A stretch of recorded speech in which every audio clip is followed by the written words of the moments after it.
Hello guys, आपका बहुत बहुत स्वागत है। हम बात करेंगे डेंगू बुखार की। तो डेंगू बुखार होता क्या है? तो सबसे पहले हम बात करेंगे डेंगू बुखार की। तो ये होता है मॉस्किटो की वजह से, मॉस्किटो की वजह से। और उस मॉस्किटो का नाम है एडीज एजिप्टी मॉस्किटो।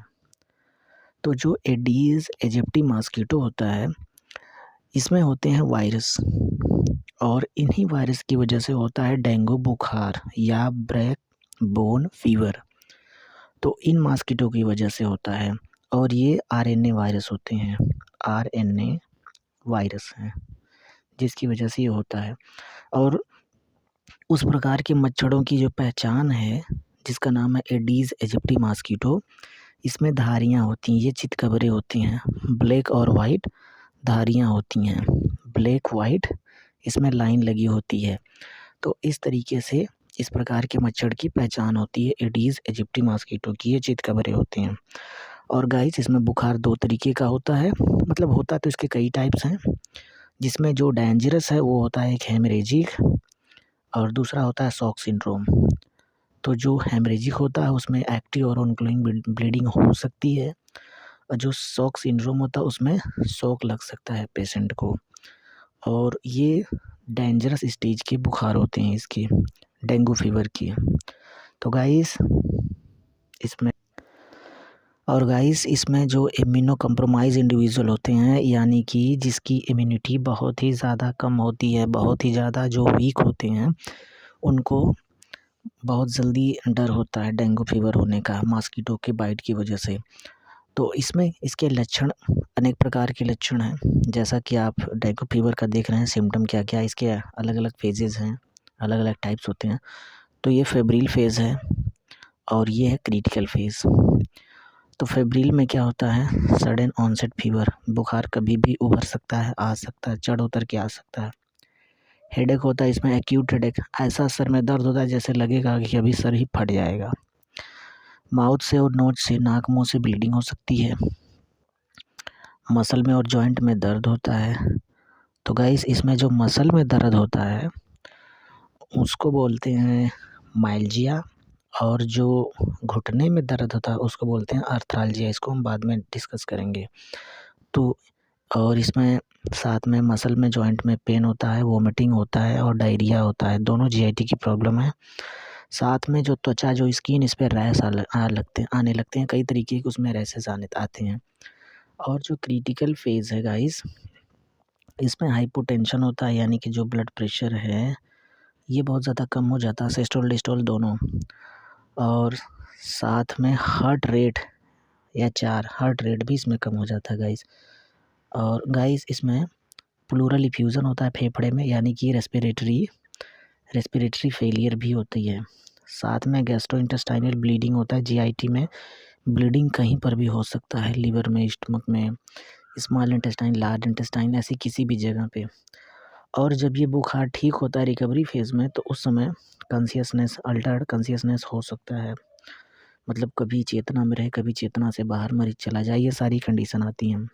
कभी कभी मरीज में सीज़र भी आते हैं, झटके भी आ सकते हैं, इचिंग भी हो सकता है कभी कभी। तो इन तरीके के सिम्टम आते रहते हैं मरीज में। इसके साथ दोस्तों इसके साथ साथ और कई तरीके के सिम्टम आते हैं, जैसे हाई ग्रेड फीवर हो सकता है। जो फीवर होता है वो हाई ग्रेड का होता है, बहुत ज़्यादा हो सकता है। और जब आँख में दर्द होता है, आँख में भी दर्द होता है, और इसको बोलते हैं रेट्रो आर्बिटल पेन। तो ये आँख में होता है, रेट्रो आर्बिटल पेन होता है, या जो आँख की कैविटी हैं, जो चैम्बर है, जो ऑर्बिट है, उसमें दर्द होता है। तो और साथ में मसल पेन है, नी का पेन है, इस तरीके के सिम्टम इसमें आते हैं। और नोज़िया, वोमिटिंग है, हेडेक है, तो ये सारी चीज़ें इसमें आती रहती हैं डेंगू बुखार में दोस्तों। तो दोस्तों यहाँ पे आप देख सकते हैं, जैसा कि इसमें ये घुटने में दर्द है, ये भी घुटने में, ये भी घुटने में है, ये नी में है, ये लोअर पैडल के नीचे, घुटने से नीचे है, और ये नेक और शोल्डर दोनों में है, ये मस्कुलर पेन है। तो इसमें जो है माइल्जिया और आर्थ्राल्जिया दोनों होते हैं, और दोनों इतने ज़्यादा पेन होते हैं जैसे लगता है कि अभी बहुत ज़्यादा पेन होता है, लगता है, इसीलिए इसका नाम है ब्रेक बोन फीवर, यानी कि हड्डी तोड़ बुखार। और इसमें और भी कई तरीके के सिम्टम आते हैं गाइस।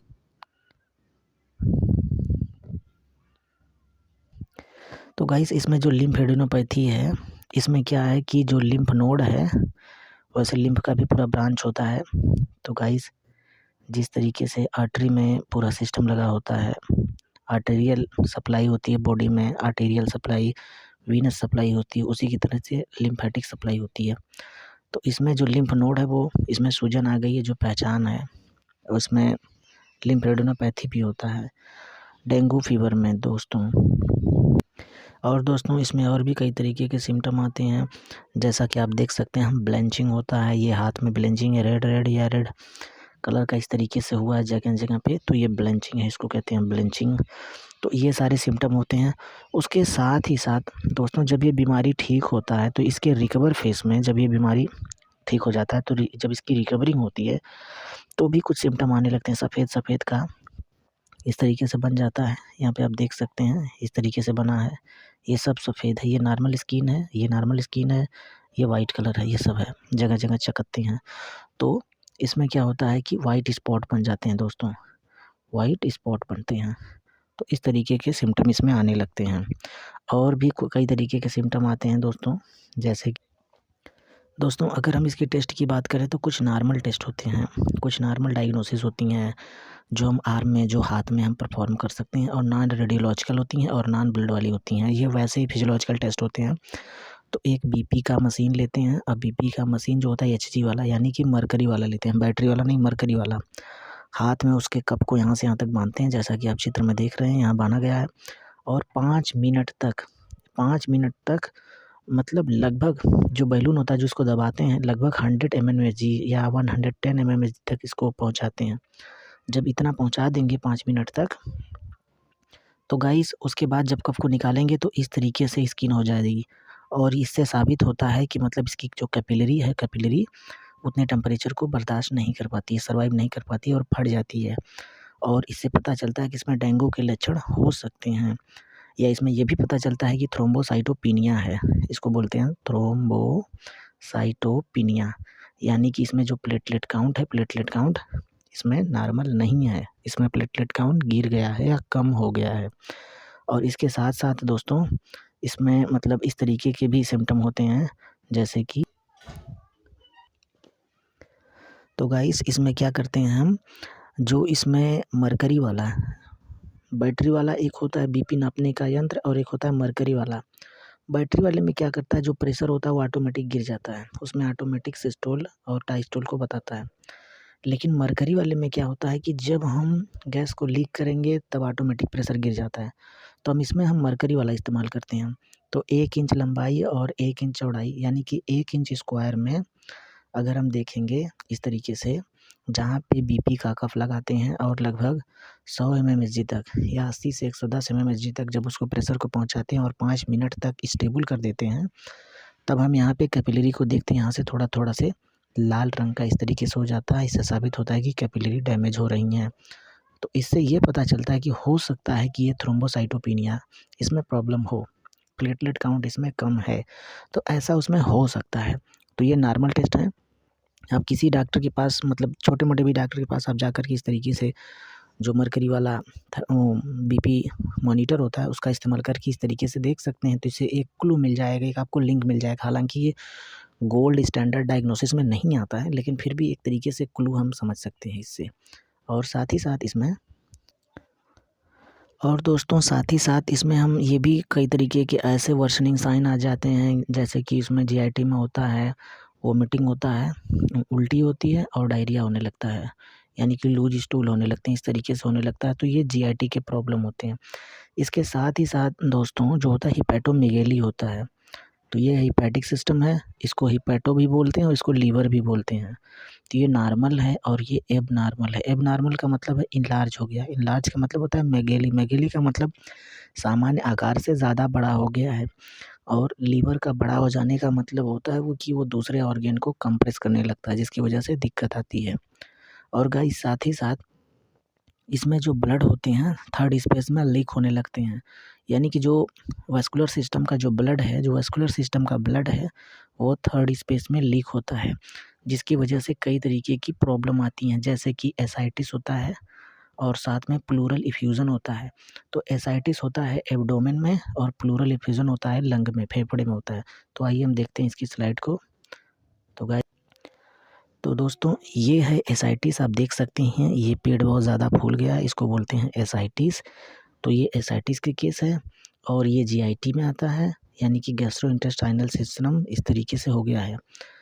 और एसाइटिस में पेट बहुत ज़्यादा इस तरीके से जो फूला है ये एबनॉर्मल हो गया है। और साथ ही साथ और इसमें प्लूरल इफ्यूज़न की भी बातें आ जाती हैं, वो मतलब कि फेफड़े में जो होता है फ्लूइड भर चुका है। तो ये सब इंटरनल ऑर्गन डैमेज हो रहा है, ये उसके सिम्पटम होते हैं। अंदर के जो अंग हैं वो डैमेज हो रहे हैं, ये इसका सिम्पटम होता है। और दोस्तों ये है चेस्ट है, और देखिए ये है लेफ़्ट साइड और ये है राइट साइड।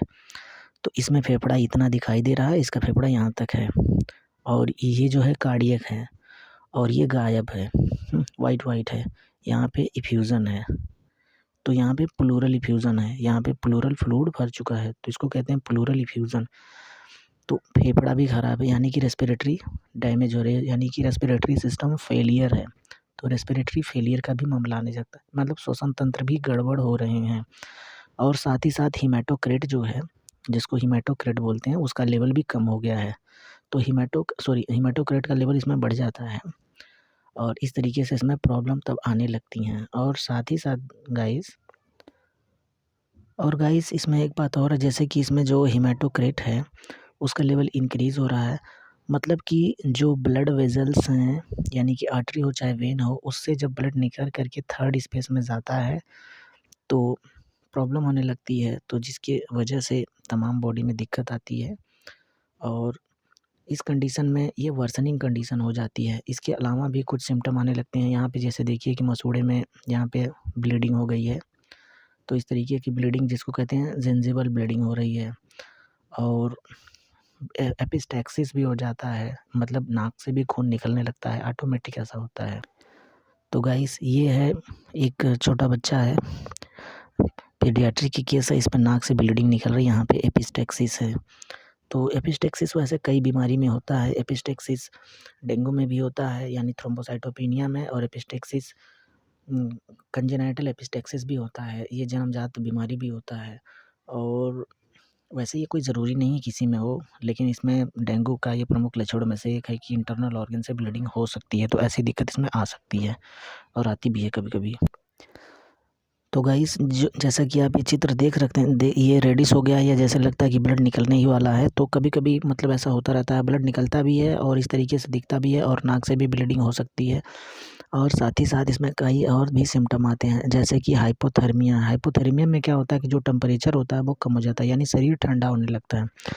उसके अलावा पैची आने लगते हैं और भी कई तरीके के लक्षण आने लगते हैं। तो जनरली ये जो प्लेटलेट होता है, ये अगर 1 लाख से कम हो जाए, जनरली ये 80-90 हज़ार पे भी आ जाते हैं, तब ये सिम्पटम शो करता है। तो अलग-अलग पेशेंट में अलग-अलग होता है। तो जब ये वैसे तो 1.5 लाख से 4.5 लाख तक नॉर्मल वैल्यू होती है, लेकिन अगर 1.5 लाख से कम होने लगता है तब भी प्रॉब्लम हो जाती है।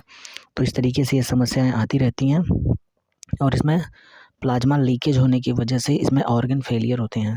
तो प्लाज़्मा लीकेज की वजह से ऑर्गन फेलियर होते हैं, तो जिसकी वजह से शरीर मतलब नष्ट हो जाता है, मृत्यु बहुत जल्दी हो जाती है इसमें।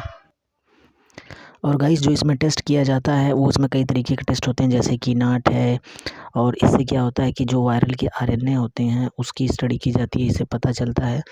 इसके अलावा जो एनएस टेस्ट भी होता है, जैसा कि आप देख सकते हैं ये एनएस टेस्ट होता है।